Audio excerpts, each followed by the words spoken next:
etili ọgaranya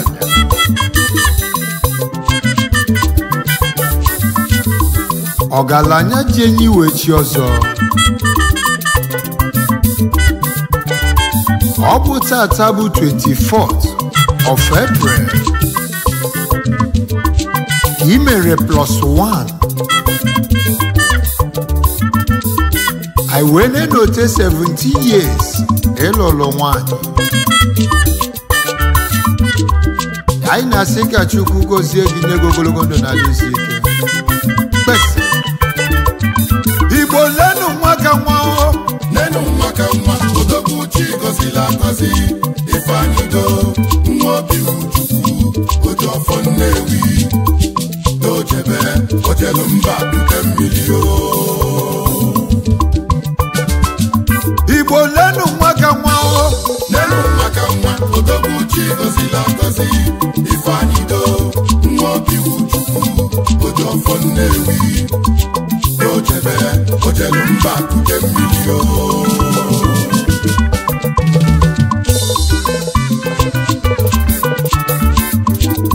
egwu etili ọgaranya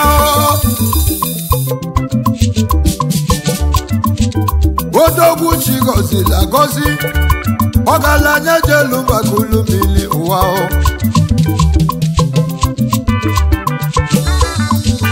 onye ka mụ na-ekwudunu ọ bụ Prince Ifeanyịchukwu obi iwu Chukwu ọgaranya jelu maka ulu mmiri nọ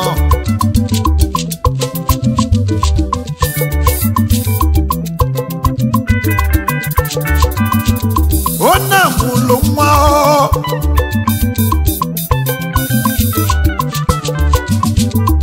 n'obodo a na-akpọ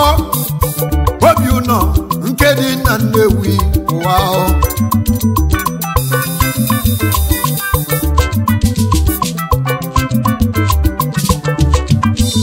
ọ na-anya bụ Prince Iginetus obi dịle nwa iwu Chukwu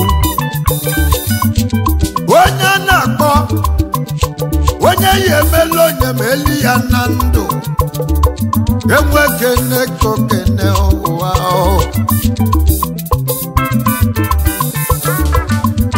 ya na n'ọlụ ya Princess Chiafunamonu ajụlụ eke afọ mụlọ ọmụmụ mama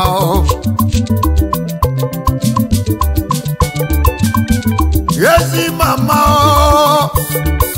afọ mụlọ odogwu abịago ụwa osi vileji a na-akpọ Mbanakụ otolu Nnewi nọ afọ mụlọ odogwu nnọọ mama onye mụlụ nne ya ga na-akpọ Prince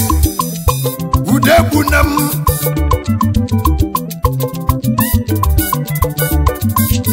Udegbunam akụ na-egbo iwu Chukwu onumekene yi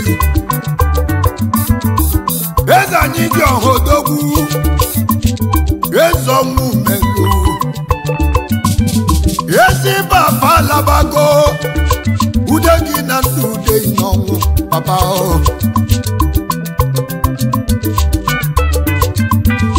ọ bụ ya bụ nwa nkịtọ n'ezinụlọ late His Royal Highness Igwe Iwu Chukwu ezi Ifakibie the 17 obi of Nnewi Igwe of Nnewi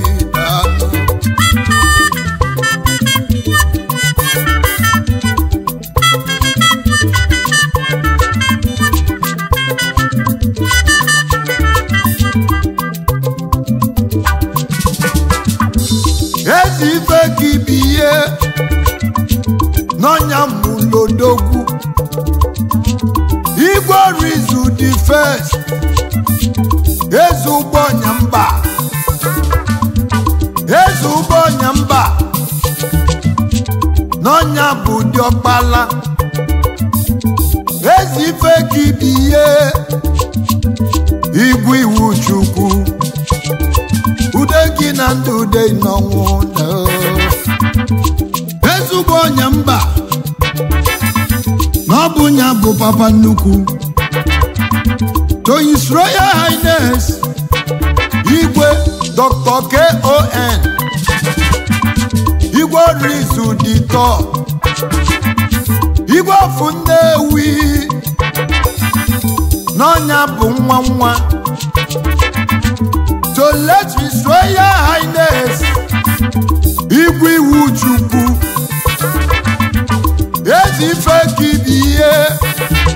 ude gị na ndụ ude n'ọnwụ ndị na-achị Nnewi ụmụ ka afọ mekene unu onu mekene udunu na ndụ udunu n'ọnwụ pese o si n'aka nna wee lụọ anya aka kwanye ka anyị na-eme ofe mburela ka ijeje ụmụoke afọ na ibu nwanne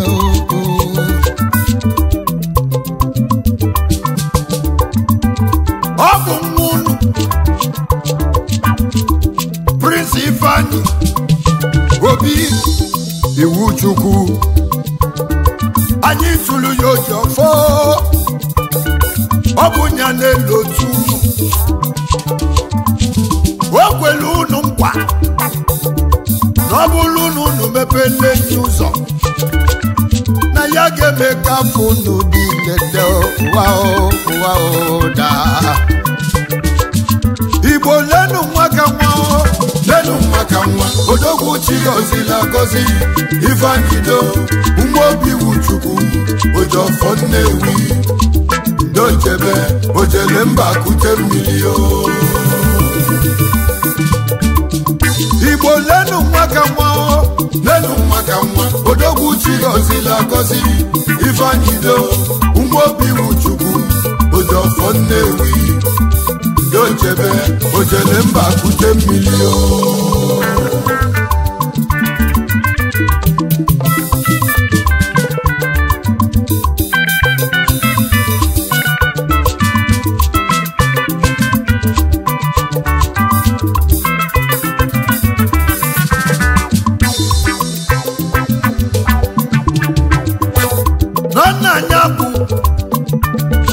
onye yemelu onye melu ya mgbe ọ dị ndụ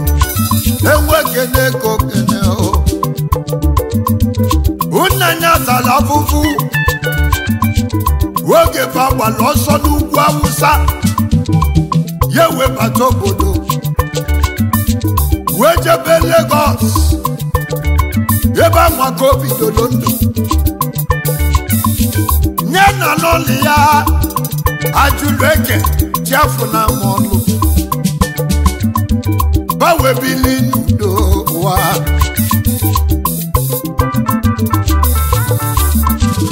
oge valụsili di na nwunye fanọrọ ọtụtụ alọ mana famole nwa fanọla afọ ise enwelu nwa mancha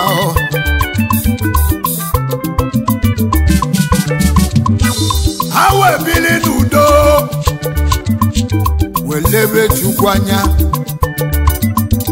Chukwu wee nyeba nwa nke izizi Chukwu wee gọzie ebe wee were ọmụmụ nyeba n'aka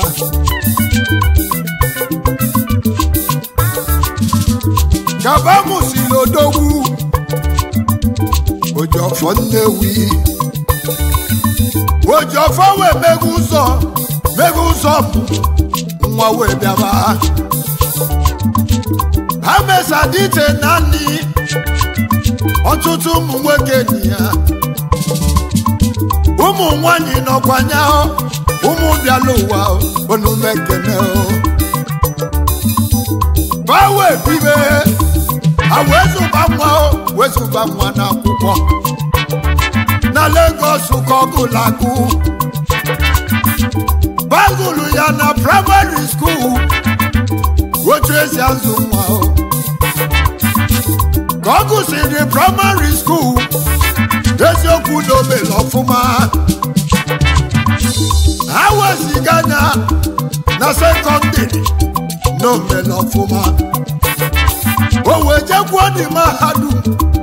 nke ndị oyibo kpọrọ yunivasiti odogwu n'onume keneyi danụ echekwabalụ ụfa ka eji echekwa ụmụ enyelekwa ọzụzụ n'ụwa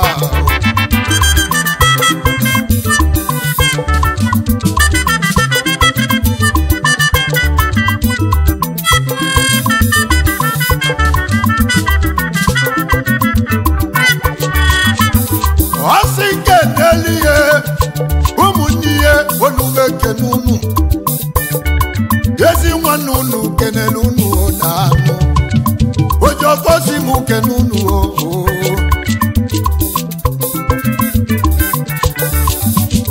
mana ka emesili ihe ukwu melu ebelebe kwulegbuo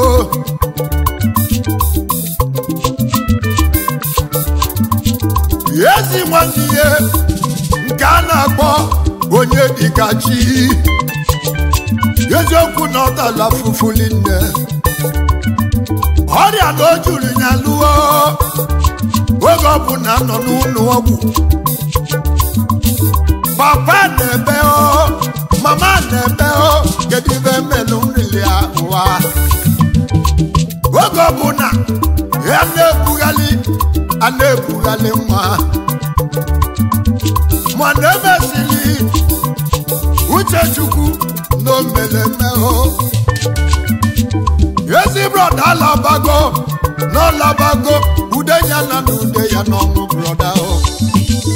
onye dịka chi dona dị mma igwe ndị na-ejega n'ụzọ nwanne gị si gị naba na udo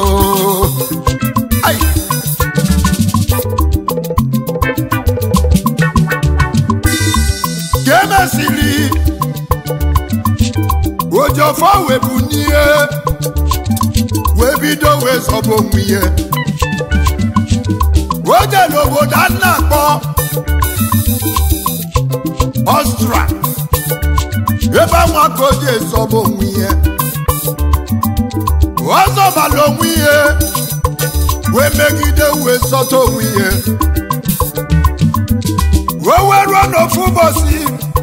ọ na-aga n'ezi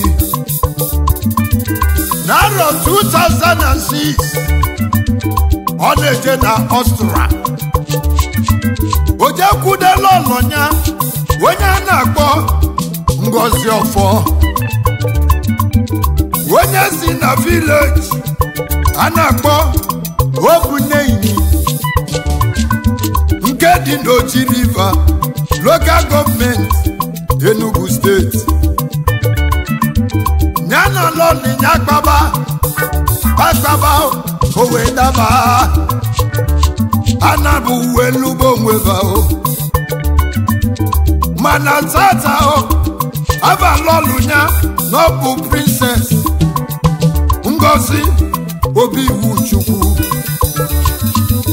osodi ya kpatego nwanyị chalakwu nwanyị nwibe achọlụ n'ụwa do ngalaba dị ya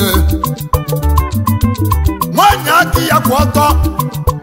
ugegbe nwanyị n'umekene yi afọ mụlọ ọmụmụ odogwu Chukwu ji ọmụmụ sagalụ afọ mụrụ prince onye dịka chi Gabriel Obiwuchukwu eze nwa Nnewi ụmụọma bịala ụwa nnọ Prince Ifeanyi Great Obiwuchukwu Nkume Nnewi ụmụọma bịala ụwa nnọ afọ mụrụ princess Kamsiyoti Obiwuchukwu Ada Nnewi ụmụ ụmụ bịa n'ụwa nnọọ emesiri Chukwu wee gọzie odogwu ego wee karịa ya wee banye na transportation ihe mere eme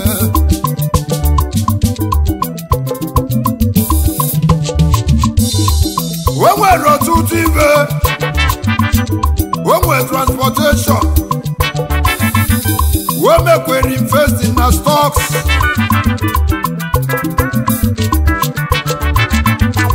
importer of electronics products wonu mekeneyi odogwu na real estate even eme n'ọgalela kali ọgaranya onu mekeneyi damo say ize sebu seribe seribe seribe seribe seribe ibe seba ibe ibe seba ibe ibe seba iba sebe sa ibe ọdịya ai Igbo lenu nwaka nwa odogwu chi gọzila gọzi Ifeanyido ụmụ obi Chukwu Ojofọ Nnewi ndojebe ojele mba kute mmiri o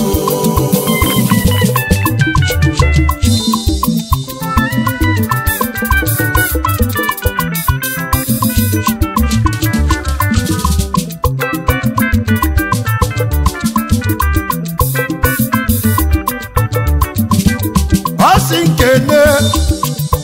ogonya nwoke nyaka mụ na-eme o Maazị Anthony Ọfọ onumekene yi ọchịagha na Ọstra Ojofọ si mụ kene yi o danụ ọ si mụ kene Adị Iwu Chukwu Princess Nneka Asamonu mekene yo Osimu kene Undi kulobu nyao Akamu nekunu National Association of Nigeria Community Osura Nosimu kenunu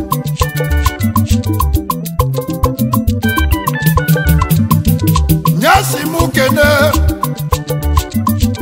the Nigerian Elders Forum Vienna Austria Chief Ado Nzeku Unnabenyi Chairman Nigeria Elders Forum Onumekene yi dano Gedi maka ndị Igbo Cultural Society Gedi na Ọsụra High Chief Chris Ajuzie Onumekene yi Chairman Igbo Cultural Society Gedi na Ọsụra Onumekene unu danu Igbo Women Association Onumekene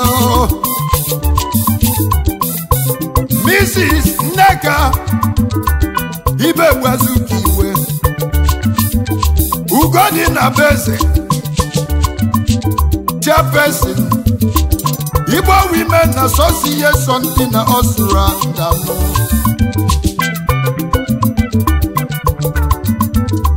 Nze Dr. Sam Okoli Onumekene yi Eze Nanyelu-Godogwu Chairman Emeritus Anambra Community in Austria Onumekene yi Anambra Community Austria Onumekene unu Dr. Chukwuma Agụ Onumekene yi Chairman Caretaker Committee of Anambra Community in Austria Onumekene unu Anambra Board of Trustees onumekene kakene chairman Chief Anthony Marinze Ugonabu Wanupo onumekene yi Obunya bu chairman Anambra Board of Trustees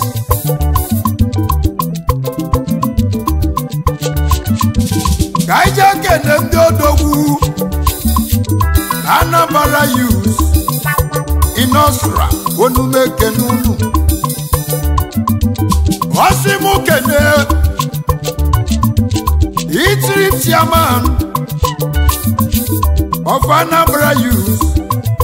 in Osra onye ka mụ na-ekwu Maazị Soni nwa nwosu nwa si n'ụrọji nwifia onumekene yi abacha danụ ọchịkwa ndị eze mekene yi danụ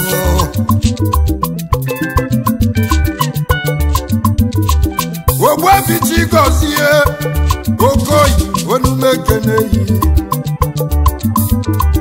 ọkadigba nnedo oyi n'oyi oyi hey onye eze nọ ya dele gị mmadụ anụ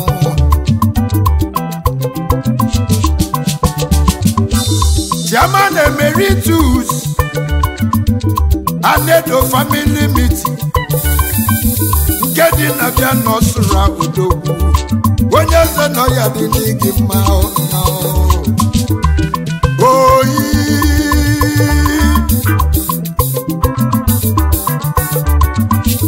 Yebulu mi gbachọba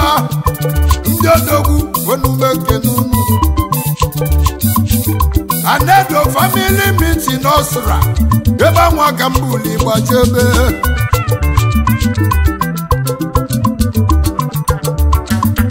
ha si mụ kene the new elected chairman Maazị Kene Nsedo ọchịkwa ndị eze na-ekene ụdanụ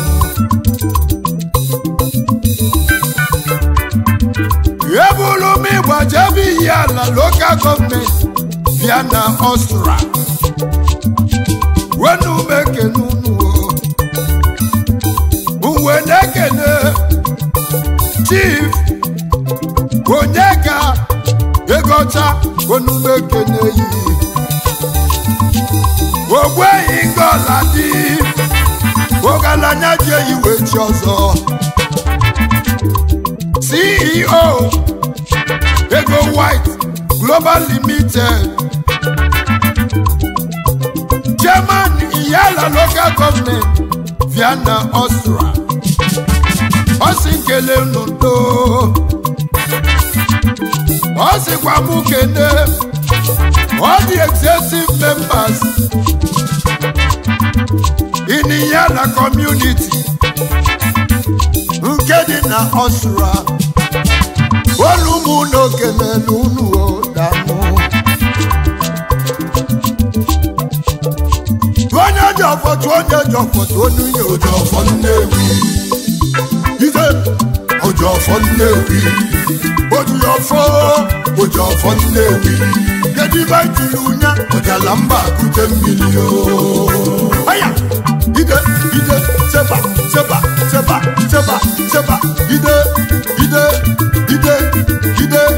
ide sa Igbo lenu nwaka nwa odogwu chi gọzila gọzi Ifeanyido nwa obi Chukwu ojọfọ Nnewi dojebe ojele mba kute mmiri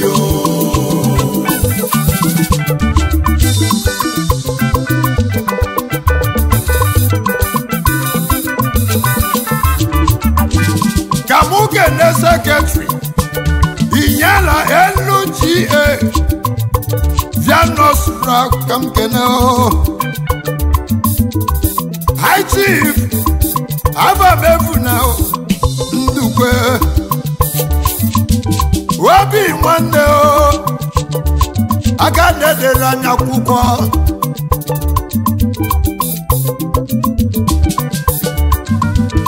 ọ sịkwa mụ kene Enugu community in Vienna onumekenunu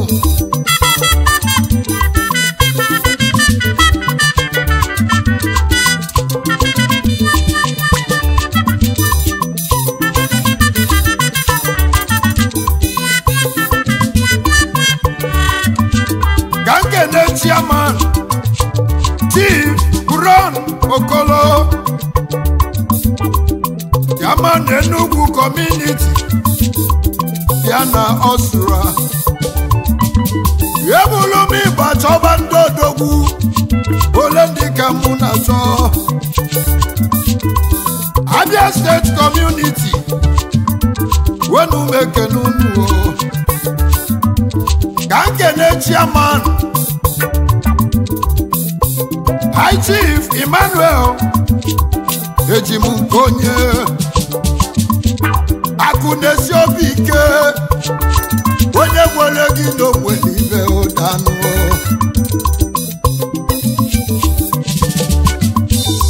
Ebulu m ịgbaje bodogwu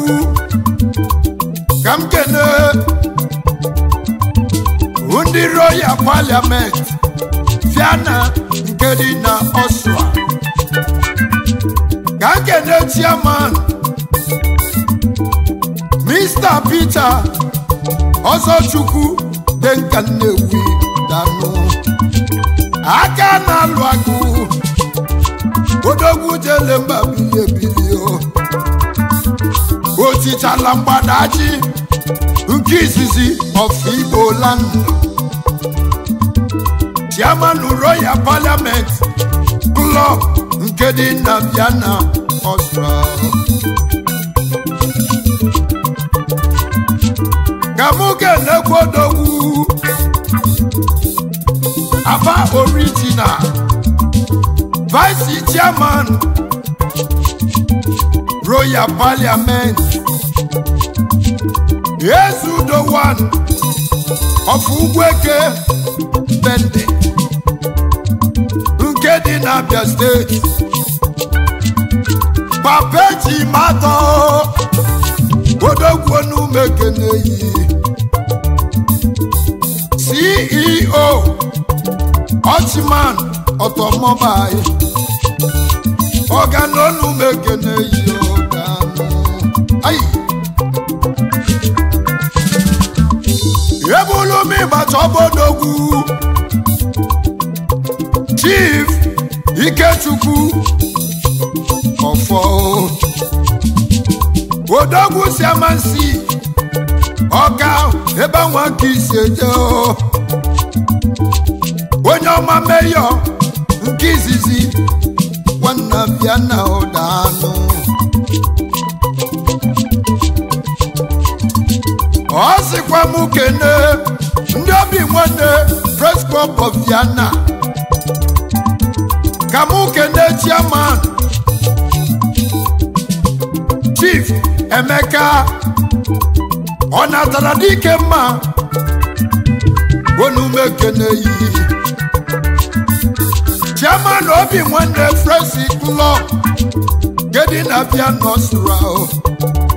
eziokwu ya dị ilu mma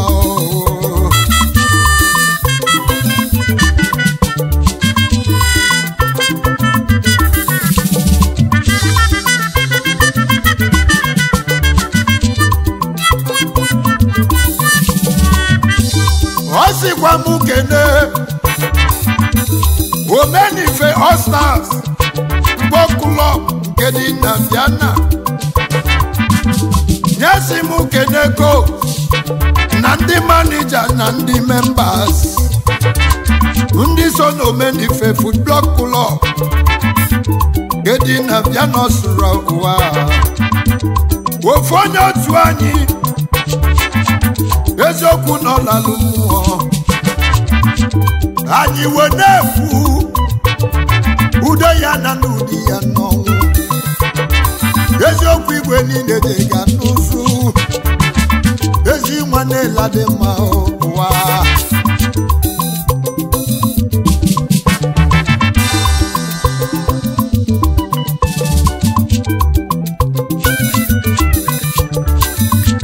nyesi m kene ndị organizing committee Ifeanya dị Ngozi 2023 onume kenunu Chief Chris Uzodimma Ozike Chinyelugo the second onume keneyi kenelu muloloyi Ifoma Leticia Ozike onume keneo Ugebediye Ọgụmana ndị agụ nke dị n'ezi agụ Enugu steeti ebe anwakunu si eje ndo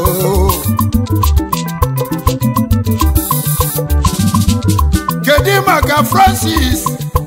ọkpata ozuwora Ogbuefiakulu nọ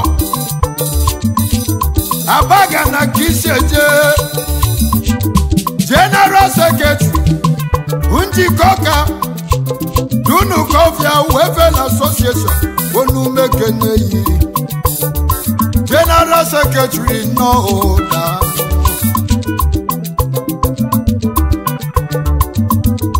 Igbo Cultural Society nke dị na Osura Odakwukwo Onumekeneyi Kedu maka Valentine Jabo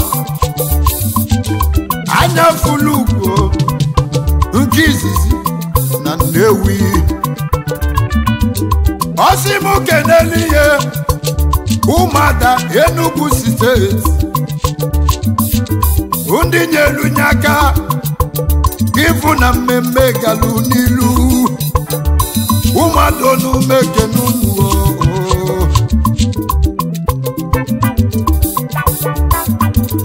Osimu kene Chidike Unwa Bulome nke izizi na Nnewi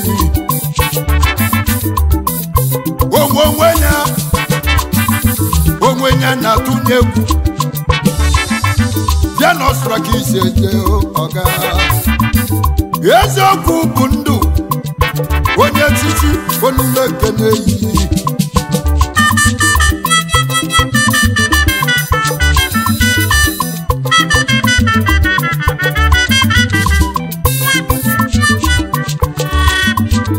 Osimu kene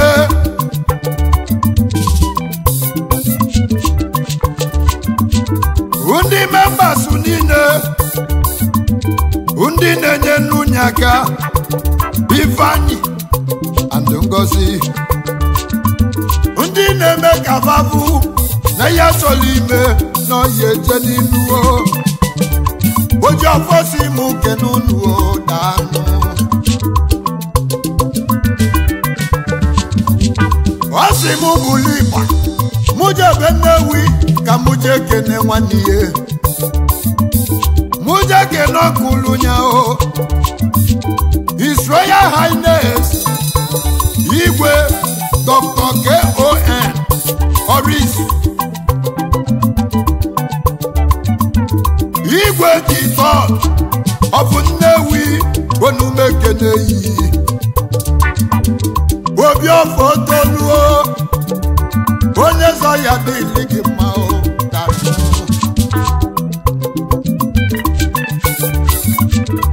eze ndị Igbo nwuru ana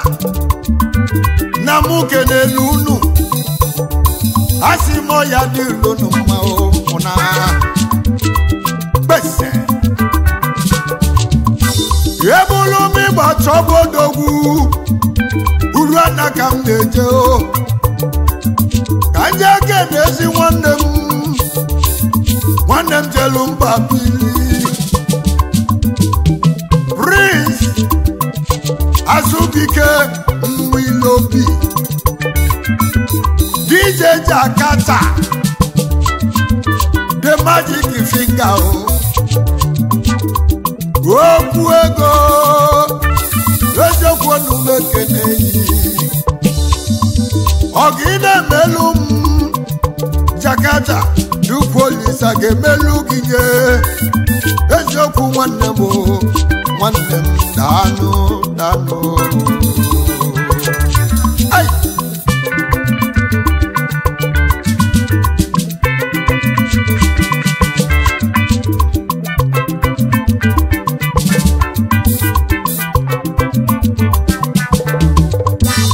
Ibani obi wuchukwu ọfọmụ na-agọlụ gị ogologo ndụ n'ala isi ike ijewe ijeluo ụbọchị nju kwapụ na kilo ise ọrụ obodo kwenye ise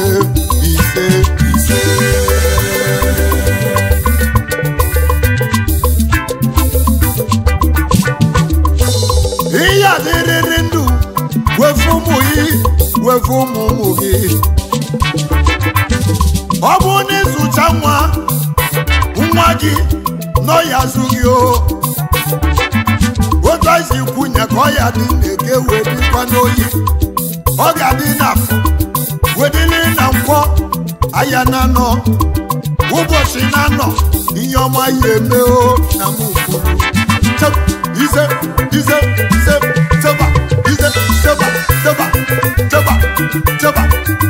Igbo lenu nwa ka nwa odogwu chi gọzila agọzi